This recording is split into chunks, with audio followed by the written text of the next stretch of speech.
میرے پاک پیغمبر محمد الرسول اللہ کی امت کے نوجوانوں سن لو، اے ڈاکٹروں، انجینئروں، پائلٹوں، سائنسدانوں، فلاسفروں سن لو، وَإِن جَاهَدَاكَ عَلَىٰ أَن تُشْرِكَ بِي مَا لَيْسَ لَكَ بِهِ عِلْمٌ فَلَا تُطِعْهُمَا۔ اے میرے پاک پیغمبر کی امت کے وہ لوگوں نوجوانوں سن لو جو اکڑ کر ماں باپ کے سامنے کھڑے ہو جاتے ہو، جو ماں باپ کو تم مشکوک نگاہوں سے دیکھتے ہو، ماں باپ کو تم گور گور کر دیکھتے ہو، ماں باپ پر تم سختی سے کلام کرتے ہو، ان کے سامنے تم سینہ تان کر کھڑے ہو جاتے ہو۔ مسلمان ماں باپ کا مقام تو بہت بلند ہے، اللہ کافر اور مشرک ماں باپ کے لیے بھی فرما رہے ہیں ان جاہداک علی بِهِ مَا لَيْسَ لَكَ بِهِ عِلْمٌ فَلَا تُطِعْهُمَا۔ اے میرے پاک پیغمبر کی امت کے نوجوانوں، نوجوان بھائیوں سن لو، اور میری بہنیں جو گھروں میں موجود ہیں وہ بھی سن لیں، جو اپنے ماں باپ کے سامنے زبان درازیاں کرتی ہیں، میری بہنیں توجہ سے سن لو۔ اگر تم نے دین کا علم حاصل کیا ہے، اگر تم نے دنیاوی علوم حاصل کیے ہیں، اگر تم نے فنون حاصل کیے ہیں، اگر تم نے ڈگریاں حاصل کی ہیں تو اس پر فخر نہ کرنا، تمہارا مقام تب بھی تمہارے ماں باپ کے جوتوں کے نیچے ہے، تم اپنے ماں باپ سے کبھی اونچے نہیں ہو سکتے۔ اللہ کا قرآن کہتا ہے ان جاہداک علی ان تشرک بی ما لیس لک بہ علم فلا تطعہما۔ اگر تمہارے ماں باپ کافر بھی ہو، اگر تمہارے ماں باپ مشرک بھی ہو، اگر تمہیں کفر کی طرف بھی بلائے، اگر تمہیں اللہ کی عبادت سے ہٹا کر تمہیں غیر اللہ کی عبادت پر بھی لگائے، تمہیں شرک پر بھی لانے کی کوشش کریں، فلا تطعہما، لیکن یاد رکھنا تم نہ کافر بننا نہ شرک کرنا، لیکن وصاحبہما فی الدنیا معروفا۔ اے میرے اس معاشرے کے 15ویں صدی کے میرے نوجوان بھائیوں اور میری بہنوں، میرا درد دل سمجھو۔ آج تم ماں باپ کو کھڑے کھڑے بیٹھے بیٹھے ذلیل کر دیتے ہو،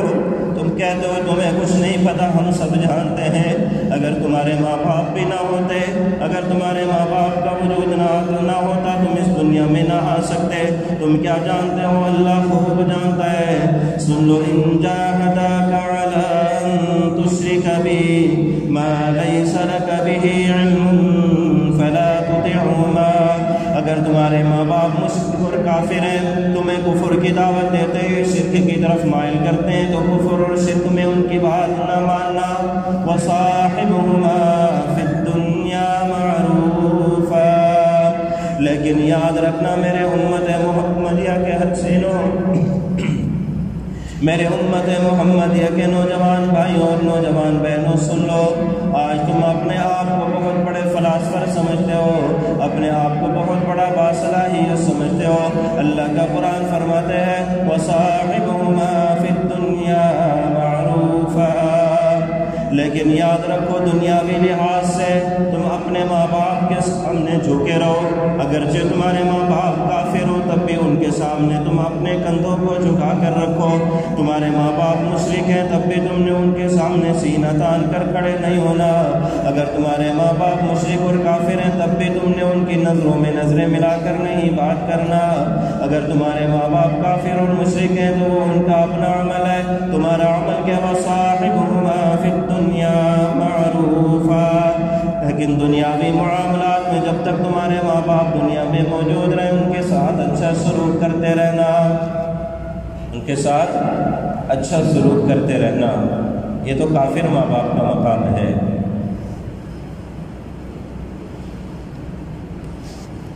آئیے اللہ کے قرآن سے پوچھتے ہیں، اللہ پاک ہمارے ماں باپ بوڑھے ہو جائیں تو ہم نے اپنے والدین کے لیے کس طرح دعا کرنی ہے؟ اللہ نے دعا کرنے کا طریقہ بھی اپنے قرآن میں سکھلا دیا۔ فرمائے میرے پاک پیغمبر کی پیاری امت سن لو، سب سے پہلا کام وَخْفِضْ لَهُمَا جَنَاحَ الذُّلِّ مِنَ الرَّحْمَةِ، اپنے کندھوں کو تم نے اوپر نہیں اٹھانا بلکہ اپنے شفقت اور رحمت والے بازوؤں کو جھکا دینا ہے، والدین کے سامنے جھک جانا ہے۔ اور بات کس طرح کرنی ہے؟ وَقُلْ لَهُمَا قَوْلًا كَرِيمًا، اگر بڑھاپے کی وجہ سے ماں باپ کوئی بات غلط بھی کر رہے ہوں، اگر وہ بھول بھی جائیں تو انہیں فوراً ٹوکنا نہیں چاہیے۔ وَقُلْ لَهُمَا قَوْلًا كَرِيمًا، انہیں آہستہ سے بتلا دینا چاہیے،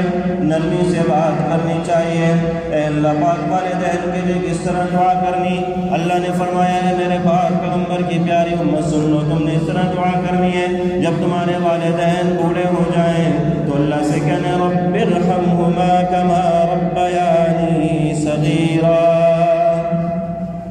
اے اللہ پاک جس طرح میں چھوٹا تھا، میں چل پھر نہیں سکتا تھا، اللہ میں خود سے اٹھ کر بیٹھ بھی نہیں سکتا تھا، اللہ میں بغیر سہارے کے چل بھی نہیں سکتا تھا، اللہ میں بغیر سیکھے بول بھی نہیں سکتا تھا۔ اے اللہ پاک میں سن تو سکتا تھا لیکن جواب نہیں دے سکتا تھا، اللہ میں دیکھ تو رہا ہوتا تھا لیکن کچھ کر نہیں سکتا تھا۔ اے اللہ اس بچپن کے زمانے میں جب میں بالکل محتاج تھا، ایک زندہ لاش کی مانند تھا، اے اللہ پاک میرے ماں باپ نے جس طرح مجھے شفقت اور محبت سے پالا، اے اللہ پاک جس طرح میرے ماں باپ نے میری پرورش کی، اے اللہ جس طرح میرے ماں باپ نے میری دیکھ بھال کی، رب ارحمہما کما ربیانی صغیرا۔ اے اللہ پاک آج میرے ماں باپ بوڑھے ہو چکے، اے اللہ ان کے اعضاء کمزور ہو گئے، اے اللہ ان کی ہڈیاں کمزور ہو گئی، اے اللہ ان کا ذہن کمزور ہو گیا، اے اللہ ان کی نظر کمزور ہو گئی، اے اللہ پاک اب یہ ٹھیک سے کھا بھی نہیں سکتے، اے اللہ پاک یہ صحیح سے چل بھی نہیں سکتے، اے اللہ جس طرح میں بغیر سہارے کے نہیں چل سکتا تھا، آج میرے ماں باپ کو میرے سہارے کی ضرورت، رب ارحمہما کما ربیانی صغیرا۔ اے اللہ پاک میرے ماں باپ پر اس طرح رحم فرما کما ربیانی صغیرا، جس طرح میں بچپن میں بالکل محتاج تھا، اے اللہ پاک میں اپنی مرضی سے کچھ نہیں کر پاتا تھا، کما ربیانی صغیرا۔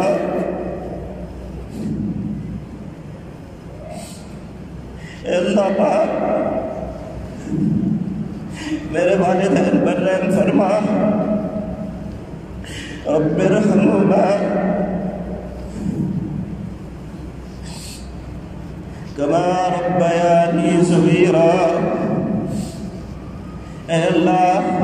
آج میرے ماں باپ کو میرے سہارے کی ضرورت، اے اللہ میں مصروف بھی ہوں، اے اللہ میں نوکری بھی کرتا ہوں، اے اللہ میرا لوگوں سے اٹھنا بیٹھنا بھی ہے،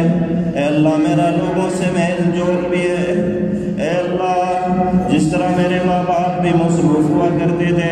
میرے ماں باپ کو بھی دنیا کے کام کاج ہوا کرتے تھے، اے اللہ جس طرح میں روتا تھا میری ماں کھانا پکانا چھوڑ دیتی، میں روتا تھا اللہ میری ماں اپنے ذاتی کام چھوڑ دیتی تھی، اے اللہ میں روتا تھا میری ماں نیند سے اٹھ جاتی تھی، اے اللہ پاک میں روتا تھا میرا باپ اپنا کام چھوڑ کر نوکری چھوڑ کر گھر پہ آ جاتا تھا، اے اللہ جب میں بیمار ہوتا تھا میرا والد سردی گرمی کی پرواہ کیے بغیر مجھے ڈاکٹر کے پاس لے جایا کرتا تھا، اے اللہ پاک آج میرے ماں باپ کمزور ہو گئے، میرے ماں باپ بوڑھے ہو گئے، اے اللہ انہیں سہارے کی ضرورت، رب ارحمہما کما ربیانی صغیرا۔ اے اللہ جس طرح انہوں نے میری پرورش بچپن میں کی، اے اللہ انہوں نے سردی گرمی کی پرواہ نہیں کی، اے اللہ انہوں نے لوگوں کی باتوں کی پرواہ نہ کی، اے اللہ میں جب رات میں سردی کی راتوں میں پیشاب کر دیتا، میری ماں گیلی جگہ پر سو جاتی، مجھے سوکھی اور گرم جگہ پر سلاتی، رب ارحمہما کما ربیانی صغیرا۔ اے اللہ میری ماں پر رحم فرما، اے اللہ میرا باپ بھی گرمی میں حلال روزی کے لیے نکلتا تھا، اے اللہ میرے باپ نے گرمی کی شدت کا لحاظ نہ رکھا، لوگوں کی باتوں کی پرواہ نہ کی، گالیاں بھی سنی باتیں بھی سنی، اے اللہ پاک مجھے رزق حلال لا کر کے لایا، رب ارحمہما کما ربیانی صغیرا۔ اللہ اللہ فرماتے ہیں کہ میرے بندوں سن لو، اس طرح ماں باپ کے لیے دعا کرنا، اے اللہ میرے ماں باپ پر رحم فرما، جس طرح میں بچپن میں بالکل مجبور تھا، آج میرے ماں باپ مجبور ہیں، انہیں سہارے کی ضرورت، انہیں میٹھے بولوں کی ضرورت، انہیں تمہیں ساتھ بٹھانے کی ضرورت۔ آج تم بڑے ہو گئے، تم ڈگریاں لے چکے ہو، تعلیم یافتہ ہو گئے، اور تم کہتے ہو ہمارے پاس وقت نہیں، ہماری نوکری خراب ہو رہی ہے، ہمارے پاس وقت نہیں، ہماری دوستیاں خراب ہو رہی ہیں، ہمارے پاس وقت نہیں، ہمارے پروگرام اور ہمارے یہ سارے تمام کے تمام پروگرامات خراب ہو رہے ہیں، ہمارے پاس وقت نہیں۔ سن لو، اگر یہ تمہارے پاس وقت نہیں، اگر یہ وقت تمہارے ماں باپ کو اللہ نہ دیتے، تمہارے ماں باپ کو اللہ دنیا میں نہ بھیجتے، تو تمہارا وجود بھی دنیا میں نہ ہوتا۔ یہ اللہ نے فرمایا بڑھاپے میں تم نے اس طرح دعا کرنی، جب ماں باپ دنیا سے رخصت ہو جائیں، اے اللہ پھر رخصت ہونے کے بعد کس طرح دعا کرنی ہے؟ یہ 13واں سپارہ اللہ فرماتے ربنا اغفر لی ولوالدی وللمؤمنین یوم یقوم الحساب۔ اللہ فرماتے ہیں ماں باپ دنیا سے چلے گئے، تمہارا تعلق ختم نہیں ہوا، تمہارا رشتہ ختم نہیں ہوا، بلکہ تمہارے ماں باپ کو اب تمہاری دعاؤں کی زیادہ ضرورت۔ اب تم دعا کرو ربنا اغفر لی ولوالدی